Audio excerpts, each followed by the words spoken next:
প্রাচীন যুগের বাঁশি, কিংবা রাশিয়ার কোনো পরিত্যক্ত এয়ারব্রাস প্লেন, অথবা চাঁদের এক টুকরো পাথর। আজকে আমরা জানাবো পৃথিবীতে পাওয়া এমন 10টি অভূতপূর্ব আশ্চর্য জিনিস সম্পর্কে, যা আগে আপনাদের কখনোই জানা ছিল না। নাম্বার 10, নেন্ডারথাল বাঁশি। প্রাচীন কাল থেকে গান, সুর মানবজাতির এক মনে অন্য জায়গা তৈরি করে নিয়েছে। ইউরোপের স্লোভেনিয়ার এক প্রত্যন্ত গ্রামে পৃথিবীর সর্বপ্রথম বাদ্যযন্ত্র আবিষ্কৃত হয়েছে। প্রাচীন নেন্ডারথালের মানবজাতির তৈরি বাদ্যযন্ত্র আজ থেকে প্রায় 60,000 বছর পূর্বে তৈরি করা হয়েছিল। 1995 সালের শুরুর দিকে একদল গবেষক এই প্রত্নতাত্ত্বিক বাদ্যযন্ত্রটি আবিষ্কার করেন। তারা ধারণা করেন গুহামানবেরা এই বাদ্যযন্ত্র ভাল্লুকের উরুর হাড় দিয়ে তৈরি করেছিল। এতে 3টি ছোট ছোট ছিদ্র করা হয় এবং এর সর্বশেষ একটি ছিদ্র দ্বারা মাউথপিস রাখা হয়েছে।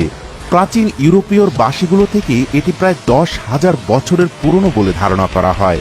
এমনকি নেন্ডারথাল গুহামানবের বিলুপ্তির প্রায় 30,000 বছর পূর্বে এই বাঁশি তৈরি করা হয়েছিল বলে মনে করা হয়।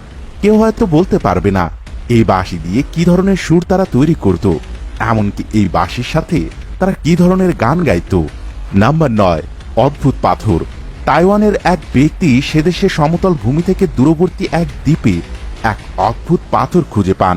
সেই দ্বীপের বালির মধ্যে খুঁজে পাওয়া এই বড় পাথরের মূল্য উঠেছিল প্রায় $20,000। এটা আসলে কোনো সাধারণ পাথর ছিল না, এটা ছিল তিমির বমি। জি হ্যাঁ, ঠিকই শুনেছেন, তিমির বমি, যা আবার অ্যাম্বার গ্রিস নামেও পরিচিত। গ্রিসের লোকেরা তিমির বমি থেকে বিভিন্ন ধরনের ওষুধ তৈরি করত। এমনকি তিমির বমি মশলা হিসেবে ব্যবহার করা হতো। এখন এটি পারফিউমের গ্রান অক্ষুণ্ণ রাখতেও ব্যবহার করা হয়। তাইওয়ান নিউজ অনুসারে তার পাওয়া এই বমির টুকরাটি কালো রঙের চকচকে দেখতে এবং এর থেকে এক ধরনের সুঘ্রাণ আসছিল। তিনি মনে করেছিলেন এটি পাথর, কিন্তু পাথর হলেও এই ধরনের সুঘ্রাণ তো থাকার কথা নয়। তাই তিনি এই টুকরাটি কৌজিন ইউনিভার্সিটিতে পরীক্ষার জন্য পাঠায়। সেখানে লাইফ সায়েন্সের প্রফেসর পরীক্ষা করে জানায় এটি আসলে স্পার্ম ওয়েলের জাতের তিমির বমি এবং এগুলো সাধারণত $মিলিয়ন মূল্যের হয়ে থাকে। এই পর্যন্ত খুঁজে পাওয়া সব থেকে দামি বমি পেয়েছিল একজন জেলে। তার খুঁজে পাওয়া বমির দাম ছিল $3.2 মিলিয়ন। নিঃসন্দেহে তিনি অনেক ভাগ্যবান। নাম্বার 8, দ্বিতীয় বিশ্বযুদ্ধের সময় কুকুরের গলার ট্যাগ। ইংল্যান্ডের মার্কস হ্যাজেলহার্টস নামের এক 13 বছর বয়সী ছেলে প্রত্যন্ত লেক ডিস্ট্রিক্টে ভ্রমণ করার জন্য বের হয়েছিল। সেখানে সে একটি চমকপ্রদ জিনিস আবিষ্কার করেছিল। সে বিশ্বযুদ্ধের সময় নিখোঁজ হওয়া কুকুরের ট্যাগ প্রায় 7 দশকের বেশি সময় পরে সেখানে খুঁজে পায়। ম্যাক্স হেঁটে যাবার সময় দেখতে পায় পাথরের নিচ থেকে একটি ধাতব কিছু বের হয়ে আছে। প্রথমে সে ভেবেছিল এটি একটি কুকুরের কলার, কিন্তু যখন সে এটিকে তুলে দেখল তিনি দেখতে পেলেন এতে একটি নাম এবং একটি নম্বর খোদাই করা আছে, যেখানে লেখা ছিল W.E. উইলস। এই ট্যাগটি কার কুকুরের ছিল তা বের করতে তিনি আগ্রহী হয়ে ওঠেন এবং তার মা সোশ্যাল মিডিয়াতে বিশদ অনুসন্ধান করেছিল। শীঘ্রই তারা মালিককে শনাক্ত করতে সক্ষম হয়।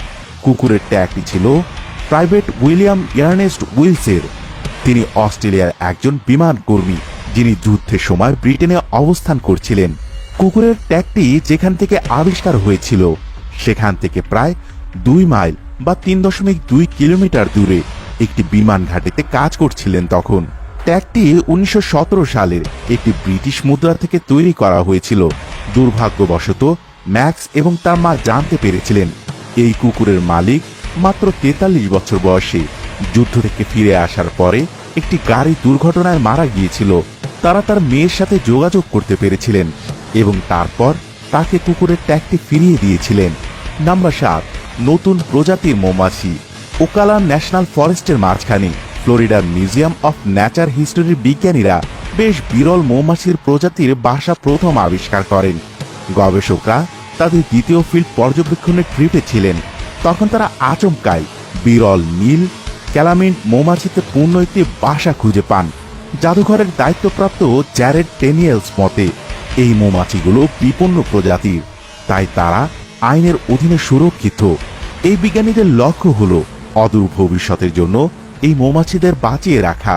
মজার ব্যাপার হচ্ছে 2011 সালে এই মৌমাছি সম্পর্কে অনেক তথ্য বিজ্ঞানীরা আমাদের সামনে নিয়ে আসে এবং বিশ্বে মাত্র 4টি জায়গাতেই এই ধরনের মৌমাছি পাওয়া যেতে পারে বলে ধারণা করছিল।